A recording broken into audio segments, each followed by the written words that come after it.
So AK Gel Blaster sells a version of the SIJUN MK18 called the Mod 3. And that means it's the best version of that SIJUN or SJMK18 you can buy. And so I wanted to, do some things with it, check it out. I was considering putting a MOSFET in here from T238.net. However, I didn't want to open up the gearbox because this has such a beautiful high quality gearbox. And I meant to take some pictures of that, but this has a full metal gearbox. So not just metal gears, and it's actually a split metal gearbox.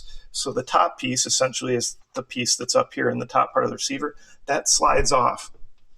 And you can see, it's all nice metal. Everything's metal, except I guess the tappet plate.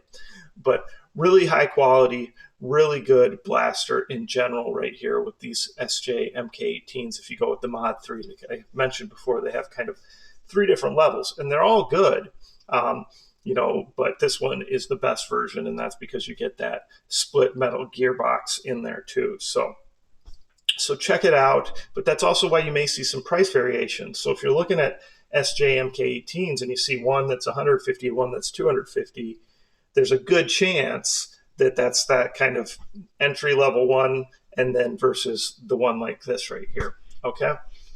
So I wanted to do some things to it.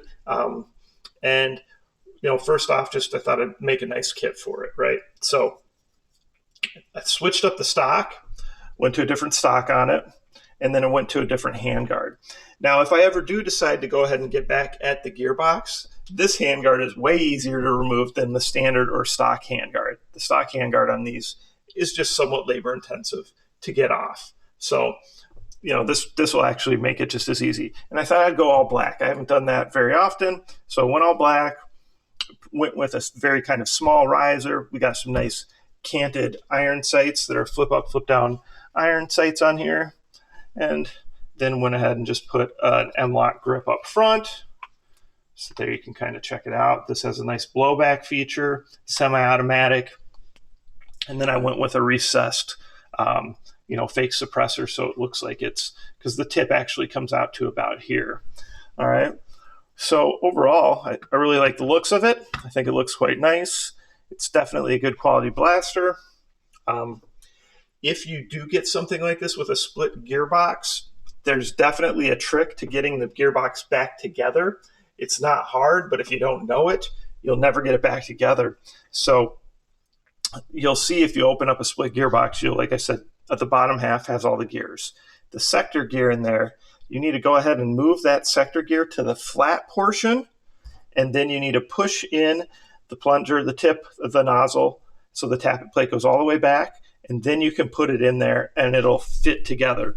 If you don't have that sector gear, if that sector gear is showing any teeth, it will not sit in there properly. You won't get it back together. So hopefully that makes sense to you. That was one thing that I actually had to ask somebody about, because I kept pushing the nozzle back because I knew the tappet plate had to be moved back, but I didn't know about that sector gear. And once I did that, it went in 10 seconds. So hopefully that helps some of you if you guys start messing with split gearboxes. And down the road, I may go ahead and open this up and change some things, and then I'll remember to actually take some pictures too. All right, so check it out, AKGELBLASTER.com, the SJ or SIJUN MK18. They keep bringing some really cool blasters, and they seem to bring them on a regular basis, cool ones we haven't seen before. So make sure you check out their website. They got a really nice one from a brand called S-Long or Slong, and it is pretty amazing. All right, comments, questions, post them below. Of course, like, subscribe, share my channel with your friends, and participate in those monthly giveaways.